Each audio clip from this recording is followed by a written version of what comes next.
I'm Alex Green. I lead on the schools campaign for a charity called Ashton. We're a London-based charity.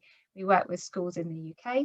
We work with cities and towns across the UK, and we also work internationally on energy access and climate solutions. We run the Ashton Awards. I'm delighted today to be joined by Dr. Becky Parker, who's here from Benenden School. So Becky, do you want to introduce yourself? Hi everybody, lovely to see you. So I'm a physicist, I'm head of science, and I'm Let's Go Zero School, and we also do a bit wider things with students from schools across the UK. I'm looking forward to sharing some of these ideas with you. Thanks, Alex. That's great, thank you very much. So please do add any questions or comments you have into the chat. There's also a question and answer process as well. You can add any questions into that. So do add that. It'd be really great to get questions as we go along. And then we'll also do a question session at the end. But please do put any comments or questions or anything that you want clarifying as we're talking about things, pop it in the chat, and we're really happy to sort of add a little bit more detail as we go. So the plan for the next 45 minutes is to talk you through things that you could do to help your school or schools that you're working with along that journey to being zero carbon, things that are better if you get right from the beginning. So different areas that can support you to make changes in your school, get everyone on board and really engaged. We're going to talk about how you can engage with staff and students. We're going to talk about action planning, about what to do first and then what to do next, and how you organise that. And then also we're going to talk about how you can get help, because there's so much support out there and where you might find the help that's out there. And then we're going to talk a bit more about Let's Go Zero, a fantastic campaign that can help you be part of a bigger movement for change, and how you can join other schools that are all working to be zero carbon. So I'm going to get sort of stuck in straight away. Do remember, please put any questions you have in the Q&A or in the chat, and you can either put it to the panelists or to everyone. We don't mind. We're always good to answer any questions that you have. So engaging with staff and students. I guess the best thing about being in a school is that there's so many people there.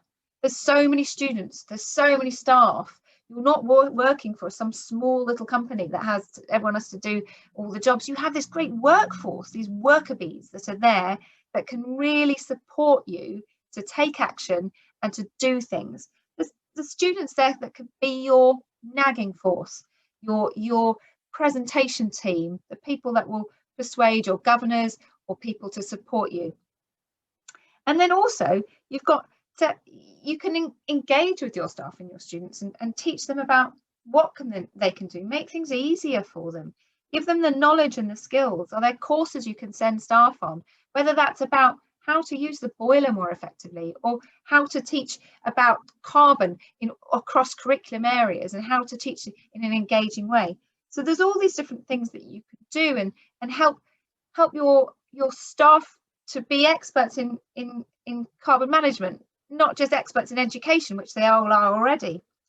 And then we know that by helping students with their data, it can be really, really important. So using the data and using all of the different things that you can really inspire, and making the invisible visible. So teaching them about different things that can support them to understand their impact and what positive impact they can have. So Becky, do you want to tell us about things you've done within Benenden and your school and experiences where you've engaged with your staff and your students? Yes, thanks, Alex. I'd like to just introduce you a bit to how we started on this. So lockdown came, when was that? March last year, and there are a whole load of students, I don't know if you found this as well, who felt a bit sort of aimless. And there is a huge problem, I think, in general school education, and giving students agency. And of course, climate is something they're always interested in.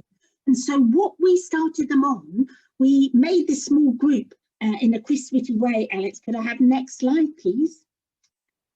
We had this small group of schools who were really keen, and we called ourselves YCAN, which is Youth Climate Action Network. And our key thing at first was to educate the young people And what we used was the Climate Interactive MIT Sloan Climate Simulator. Now, I'll put the link to this in the chat, but I cannot recommend it enough. So I think you can look, or I could put the link to the video as well, but the simulator is what I'll put in straight away.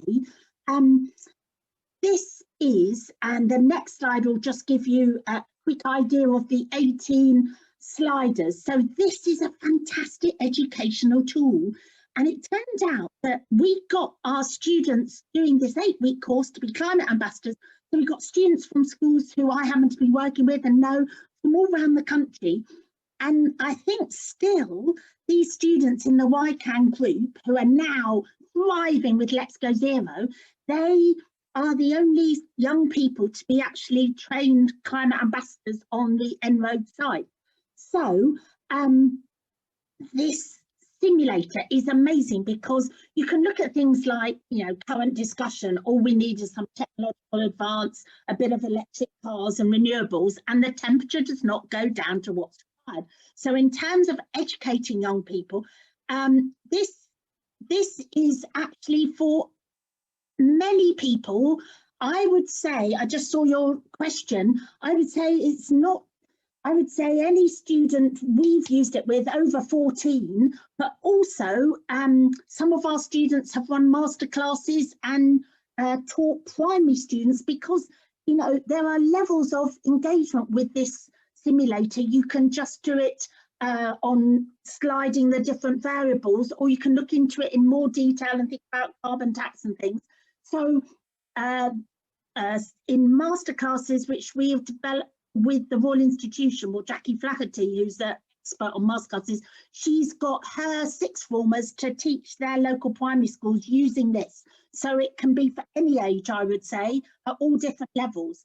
So then once they're armed with this, that's the education bit, then we went into action. Because of course, once the students had got more of an idea about the complexity, what I found is the way to proceed is to actually, rather than me go and see the head or talk to SMT, get the students doing that.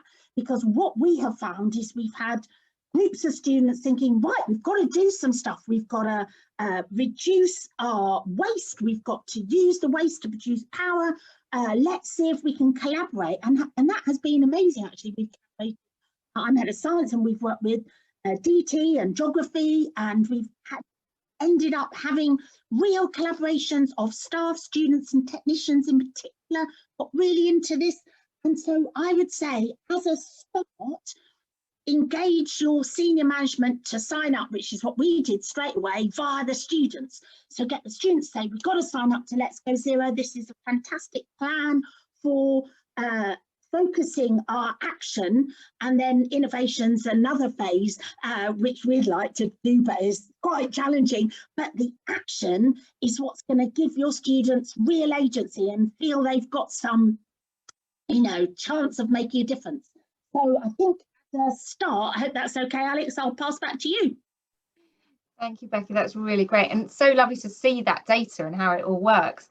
One of the examples I heard about in a brilliant school called St Francis Xavier Schools up in Richmond in Yorkshire, where they decided to use sort of data and the understanding of what was going on for their food waste from their lunches. So they weighed the food waste every day for a few weeks to work out how much waste was being thrown away, and they then used that to sort of work out what the equivalent was and work out what the equivalent was in terms of people and the weight of people, and they realized it was the same weight as 1.5 Mr. Smiths.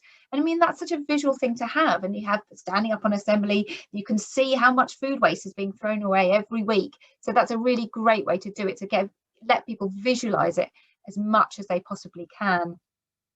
And so the next thing we talk about is about action planning, about really understanding what you might do first and what you might do next, and how do you work out what to do, because there are so many things. Being a zero carbon school is a challenge.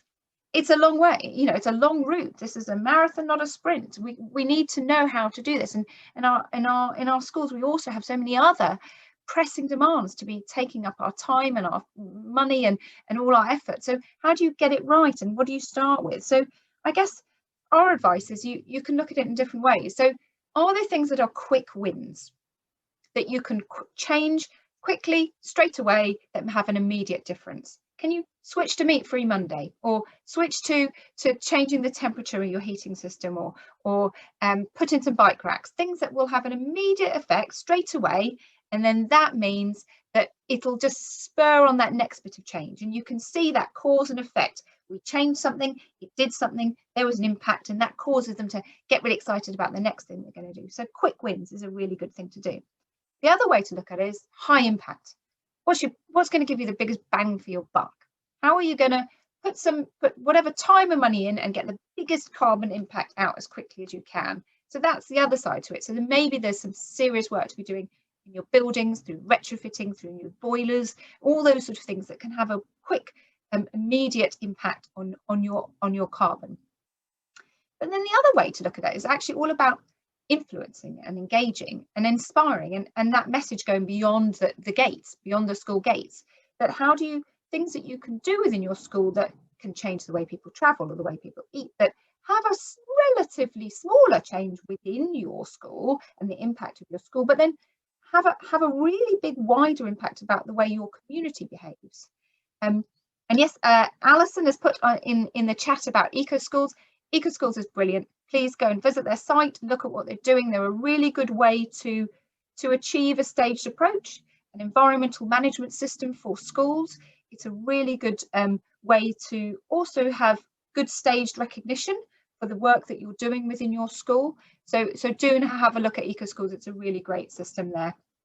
And they've adapted brilliantly during COVID, which is another message which they have. Yes, I think we've all had to, haven't we? So right, so then we're gonna look now at Becky. So Becky, what's your advice about action planning, and how do you work out what you do first? I think management is really key. So we basically have got a number of different projects sort of spearheaded by different year groups, because I think you can sort of think, oh, we'll do everything, but then it's unsatisfactory because you don't do it properly. So we had some students in year 10 who said, well, look, we've got all this waste food. Why don't we try and build a biogas generator?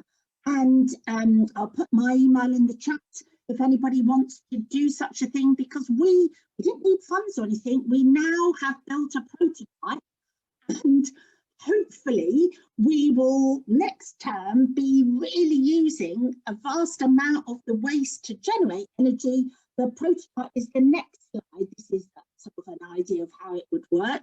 But the actual thing we've built is like this, and the students are really excited because they actually think this will produce energy for the school. You know, initially, because we were sort of getting going with Climate Interactive, we were part of TED Countdown, and my students from all over the UK gave TEDx Countdown talks, and one student from my school who said, right, we're going to build a biogas generator, we're going to be producing power for the grid. And you sort of think, well, hold on, we've just got to do this. You know, I'm not one to take things slowly, but you actually need to build this, make sure it works, then scale it up, and then we should be able to produce most of our power. Now, we haven't got funds to do this. We've just done this. This whole thing is under £100, and the collaboration of DT and technicians and science all working to make this work has been key for other year groups. So it had a whole day of action for year 7 and 8, and what they want to do is change the uniform. And so they are trying to persuade the powers that be. I mean, it's sensible in lots of ways not to have any uniform, wouldn't it? But given that schools in the UK do, eco-uniform and seriously putting pressure. I think now is the time. You know, so many students have done brilliantly raising awareness, you know, Fridays for the Future and all that protest. Now it's action. Now we've got a demand. I don't know, I keep, you know, at the end of Thursday, isn't it? And I'm going to stop thumping my fists. But we've got to actually get the students to keep putting pressure so that all school uniform is eco-uniform, for example. And then the sixth formers have organised meat-free Mondays, and we've got more recycling. So I think rather than try and do everything, we haven't looked at our school buildings or anything yet. That's the next phase. We're trying to get proper action across year groups with real responsibilities for specific things, so we actually do make a change and the students can feel, you know, we are making a proper change here. We're not just talking about this, but we're able to look at our carbon footprint before and our carbon footprint afterwards and see, yes, we have actually reduced our carbon. Thank you, Becky. That's such amazing sort of stories, and I love the biogas generator. It's such a great thing. So we've had a request, can you have copies of the slide set? Yes. What we'll do is we'll put a contact email in the chat in a bit so that you can have that. And if you do want slides, then do get in touch. We're really happy to share the slides. Question for you, Becky. How is the biogas generator funded? We just, you know, got it out of a bit of the science funds, to be honest. We just bought a little bit of stuff. It wasn't much. And I know budgets are really tight, but I promise you it was way less than £100. And I just made a decision. I thought, right, we're going to spend this on this because it is engaging so many students. And it's something, I don't know about you, but I find the most enthusiasm for anything science technology is when they really feel they've got a bit of ownership and they take responsibility, and it's not something set or something which they have to check or recreate. It's their own innovation and ideas into something. And so the output on just this small spend is huge. And it's not, I can send you all the details. I'll put my email in the chat, but it really is not a huge amount of money. Thank you, that's great. So just to so if you want to put anything in the chat, you can just put it, the questions come to the panelists. If you want to put anything that's sort of open for everyone, put it in the Q&A. So the Q&A is something that everybody can see. So that's something that just type anything if it's a question, or even if it's a comment. We don't mind if it's not actually a question. You can put that, that's where everyone can read it. So do, if you prefer to write something that a question that everyone can have. So some of these questions we will come back to in a bit. We will come back to, we've got some good questions about eco uniform as well.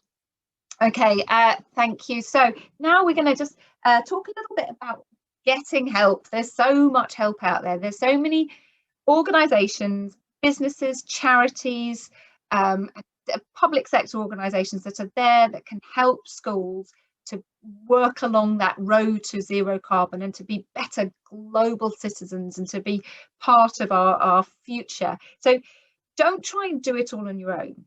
Don't try and reinvent the wheel.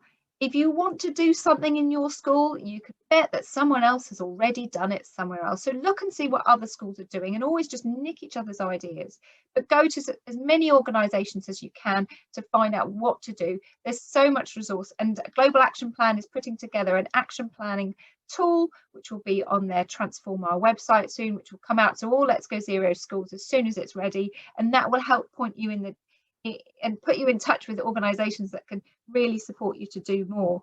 But the other thing is, if you're a Church of England school, then speak to your diocese officer. They are always there to help. They can do lots of work on buildings and all kinds of things with you as well. Talk to your local authority. The local authorities have a lot more advice and support and programs often than they let on. So there's lots of things that they will help you do, whether it's waste or energy or different sort of things, or travel. They're dying to help you in many ways you can. So always speak to your local authority as well.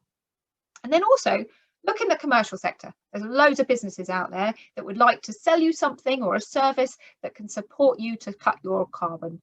Use them, make the most of them, get the quotes, get the audits, engage with them, use their expertise and their experience. As you would with anything else, go in eyes open. You know, there are cowboys out there like there are in any industry, in any business, but use them and use their skills and their experience. They've maybe done that refit project in 20 schools already. So don't try and work it all out from scratch for yourself. Go and speak to them and see if there's organisations out there that can support you and provide you with help and guidance. And Becky, what's your experience of sort of working with others? Yes, now, in terms of things like food supply, we did a day called Farm to Fork, where we got local food suppliers to actually sort of come on board, in the sense that, you know, schools have got quite bargaining power in those sorts of areas, and we wanted to sort of make sure that we weren't importing food from long distances away. So those sorts of things, in terms of contacting local people in the community, and therefore sort of gaining ground with initiatives already going on in the community. One of the things we've done with YCAN, the Youth Climate Action Network, is we've worked with primary schools, and one of our amazing primary school in Harrogate, which is Taylor Primary School, has been so innovative about producing food that now they're producing it all themselves with hydroponics and aquaponics, and, you know, things like their own food growing areas and salad growing areas in the school, like allotment type things. And I wanted to just let you know that another area is the Royal Society, and I'll put this right now in the chat because I've got this ready to go. Here you go. So the Royal Society Partnership Grants for Tomorrow's Scientists. And what they did is they got £3,000, I think it was, from the Royal Society to fund redoing their food supply, and so making their food net zero. I suppose it must be, yeah, but I mean, it's on the way to, it's much better than what it was. So Royal Society is very supportive of those sorts of scientific collaborative initiatives, and you know, do be in touch with people, because you know, I know there's loads of people who've done amazing things. We're trying to sort of do innovative collaborations on things like green solvents and ionic liquids, and making solvents for factories, and so we've sort of gone on to some sort of innovation stuff, sparked partly by the biogas generator, but talk with partners. There are various different ways of working on these sorts of initiatives. I can share any of mine, and I'm sure everybody who's doing this will want to share in just the same way. Thanks, Becky. And I guess that sort of leads us on to that being part of something bigger. So joining a movement for change. So we launched Let's Go Zero last November with a whole host of other organisations who are supporting it, and we created the campaign because we wanted to have a way that schools could demonstrate and we could quantify the demand that we could see growing within schools to want to be part of a positive solution, to be part of that movement for change, and being able to stand alongside their students and say, actually, we're doing what we can do, and we want to be able to lead on climate action.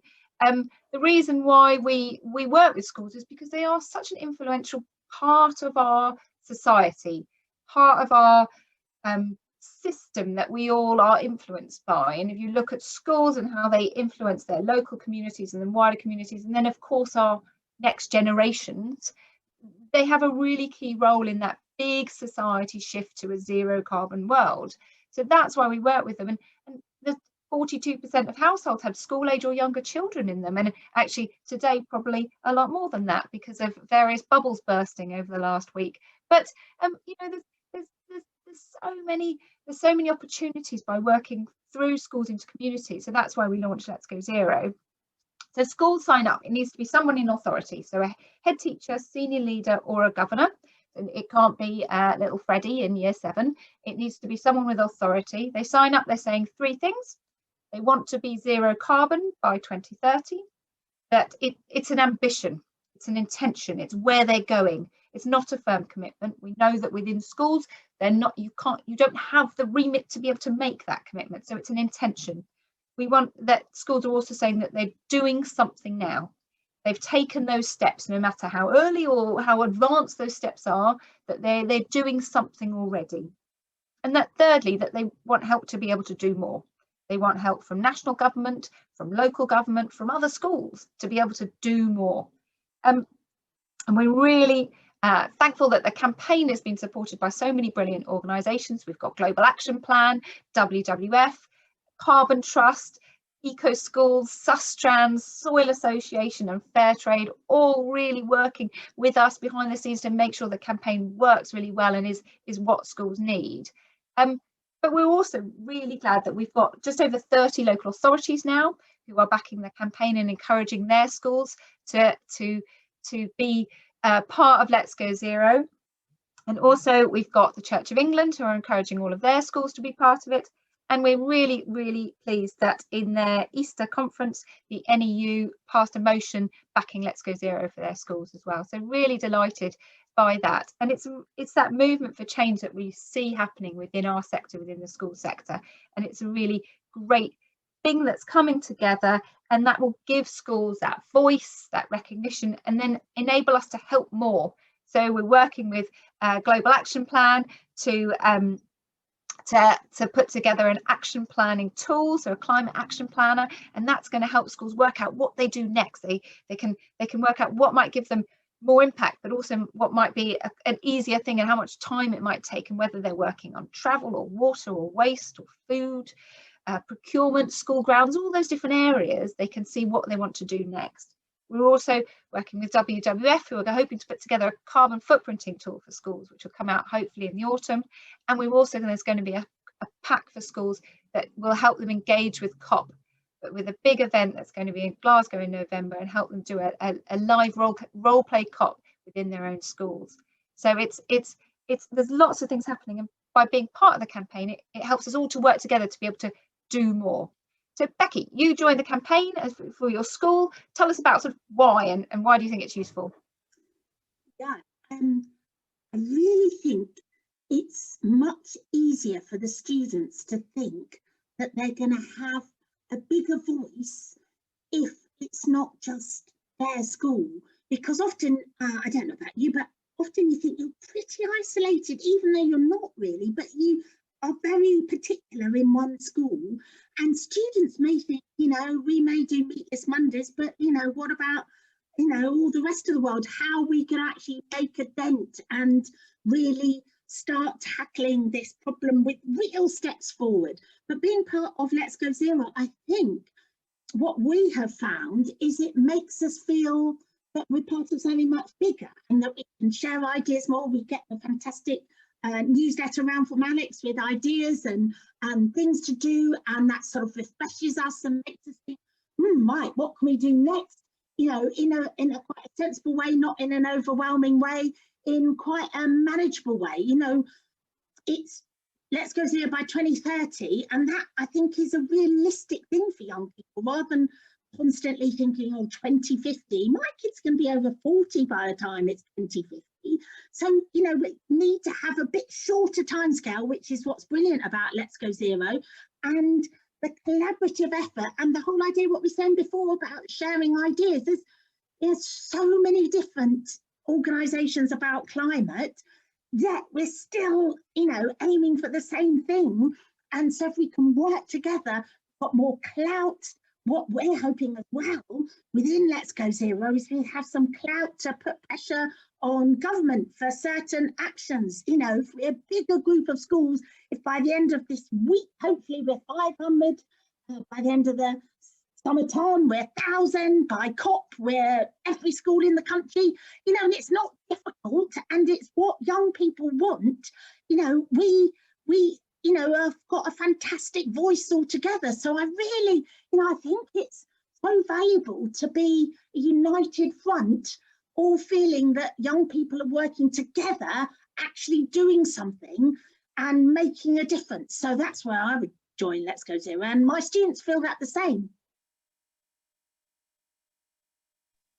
Thank you. That's fantastic words of inspiration there. So a couple of questions that have come in. Firstly, yes, it is Global Action Plan, which is the organisation that is doing the action planning tool. I will put a link in the chat in a minute so that you can all see that. It is currently a holding page. It's not quite ready, but it'll give you a bit more information about what's coming, and then you'll know where it is when it's ready. But we will be letting all Let's Go Zero schools know as soon as it's ready. And of course, Global Action Plan will be telling all schools where it is, so you'll hear about it as soon as it's live, hopefully within the next week or so. Then we've got another request for slides. Yes, thank you. We will send the slides through to you.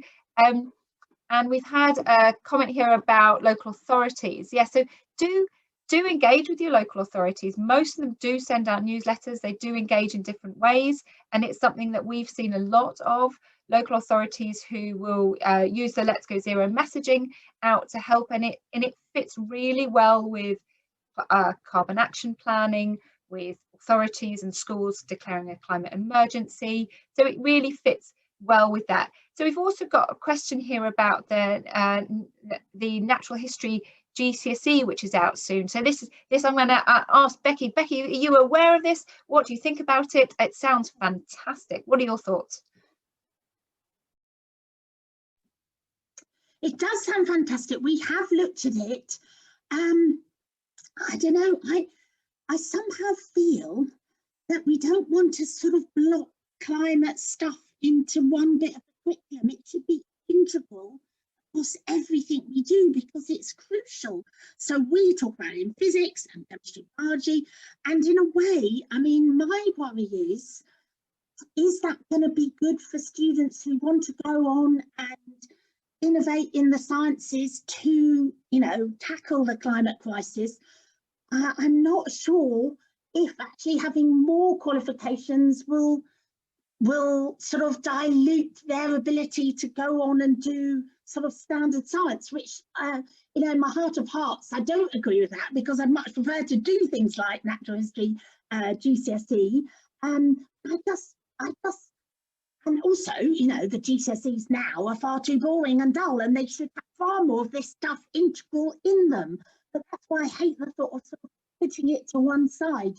I do think it's a lovely idea, and various people in SMT here want us to do it. We're just worried about how students can fit it in. I don't want them to do it instead of physics, for example, especially not girls. I don't know, I have a bit of a mixed feeling. If I'm perfectly honest, I just think climate should be tackled in English, in history, in geography. It shouldn't just be boxed into one GCSE, even though it might be really appealing. And we should be doing more things which allow young people. One of the things I felt was really interesting when we did a podcast, Alex and I and that other brilliant school, what was amazing is what careers opportunity doing this climate Let's Go Zero work had provided for young people. And so often careers in schools are so limited, but actually there'll be so many green careers. And so I would prefer that more students have a chance to tackle climate stuff across every subject, and especially in careers. Turn careers into looking at green jobs, looking at the new world, which will be a green future, which they can be a part of if they have the right qualifications type thing. That's what I prefer, but I can see people wanting to do it. It does look brilliant. And so the questions are coming in quick and fast. So we're gonna be a bit more quick fire now, so we can totally get through them. No, we're good. We're good. Okay. So with quick question for you, Becky, as well. Does your school have a whole school strategy or ethos approach? It doesn't yet. No, I mean it should do. We're trying to work towards that, but it doesn't yet. But I think we should do, and I think every school should. And just like there's a careers person, there should be a sustainability environment person, or perhaps it should be the same person. I don't know. Anyway, but I mean there should be a way of doing this across the whole school. One of the things we've been trying to work out is, and I'll say this really quickly, is we want to try and make a like DofE awards on climate, and so to actually accredit students and get them doing this sort of thing and accredited for that, and that's something we're working towards. But we don't yet, but I really would advise it. Thank you. And yeah, I'd say it is quite important to have that strategy, but not to be always having a separate strategy. So put it in within the main school improvement plan, within the main school plans, have it on the agenda of every governor's meeting. How can it be fully carbon and sustainability and global citizenship? How can it all be integrated into everything your school does? So that's your best way, rather than an added extra or something else we have to do today. So that's always to try and really integrate it. We've got a great question here from Les in Brighton and Hove, who's put a link into some great work they're doing with schools climate question time. So it's fantastic. Do click on that link, obviously, after this exciting webinar, and go and see what they were doing. And then it sounds like a really great thing that you're doing.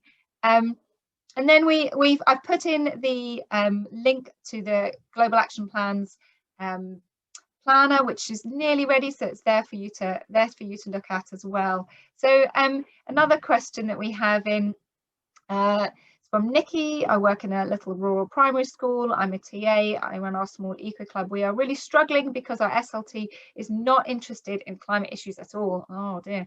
And it assumes that the eco club will do that stuff even though they're too busy. How do you bring them on board? So Nikki, what's in it for them? That's the thing. What are they interested in? Are they interested in finances? Or are they interested in attendance or grades? Whatever is what's top on their list, and then factor it into that.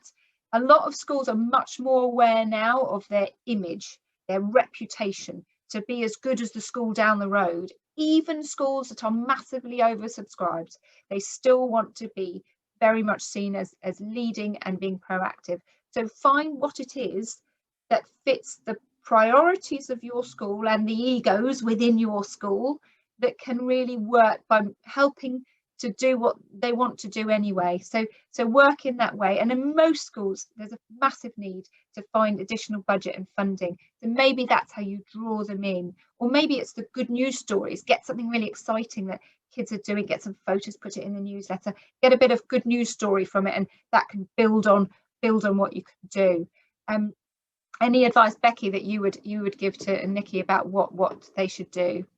Yeah, Nikki, email me if you have got some kind of local partner you could work with, not on a very time demanding way, but that's what the school did, work with a local supporter. I think they were STEM ambassador, and then they applied for this Royal Society funding. And I bet you, if you've got some Royal Society funding, the school is going to be thinking, goodness, that's fantastic publicity, brilliant for empowering the students.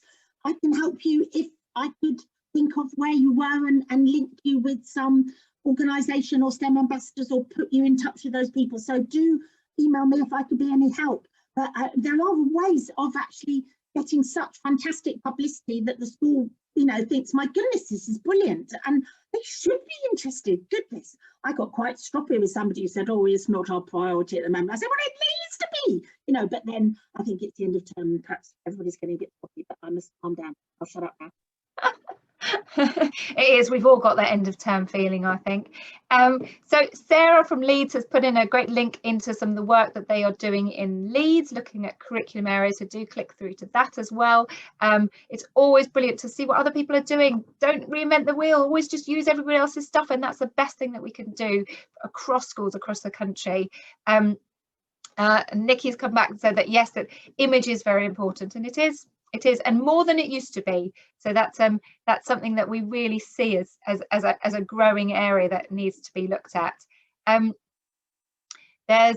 We've had something from Stuart, developing a whole school approach to environmental sustainability. Schools have a critical role in helping to create sustainable futures for our planet. He's put a guide in, a national governance guide, encouraging governing boards to adopt environmental sustainability as a core. And can I ask you, Stuart, if you wouldn't mind sticking it in the questions, and then everyone else can look at it? That would be great. Looks like a really good link to something that's advising on whole school approaches, and it has to be a whole school. It can't be just a few people banging on about climate. It has to be embraced by all of the different schools. Votes for Schools, I met with them this week. They're brilliant, are producing a climate change pack. They're going to be asking all children, many children as they can across the UK, a really key question about climate justice for children. And it'd be a really interesting way to get that input, and it's all going to feed into COP. So do look at Votes for School and the work they're doing. I'm not sure it's quite live yet, but when it comes out, it'll be a really exciting survey that goes around.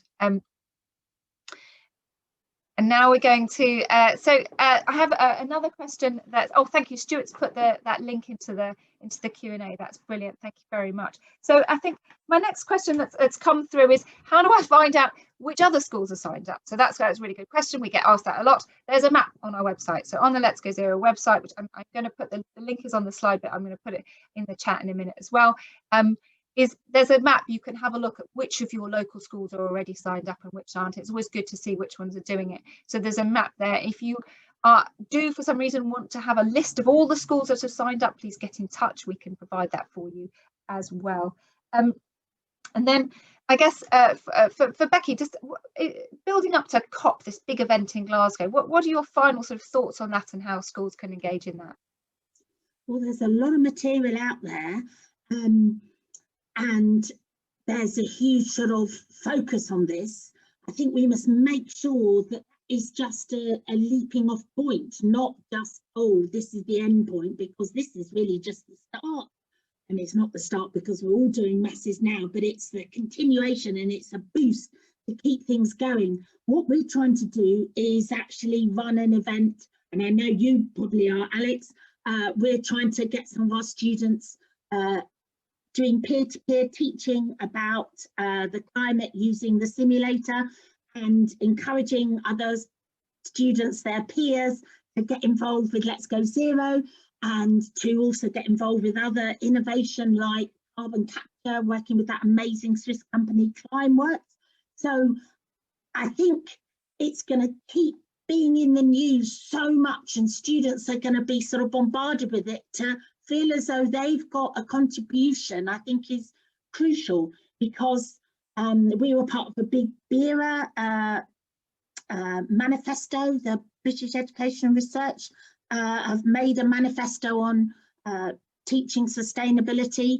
And one of the things my students said is that, you know, this is our future. We've got a moral imperative. We need to really tackle this. And that's why we're doing all this stuff.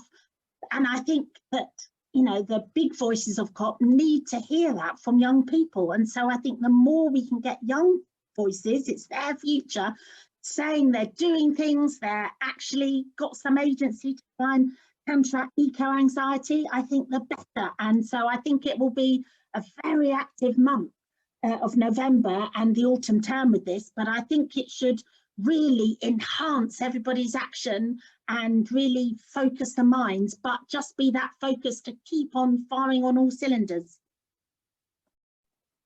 Thank you. And I think we are out of time now, so we're going to finish the official webinar. We are around to answer some more questions if you have any. I've put the website for Let's Go Zero into the chat. It's there. It's letsgozero.org. It's very complicated. So please do go to the website, and if you are one of the people that's in a position of authority for a school, please do sign your school up. It's a really key step to showing that commitment, and be part of the nearly 400 schools that have already signed up, and the growing number of Let's Go Zero schools. And I've also put our email address there so that you can get in touch with us, and Becky's email address is already in there for those of you who've asked for copies of various things or more details. So please do get in touch with us separately. But we will now finish the official part of the webinar and say thank you very much to everyone for joining us. We've had a fantastic audience and brilliant questions and comments and helpful sharing that's gone on. So thank you so much, and good luck to you all on your zero carbon journey.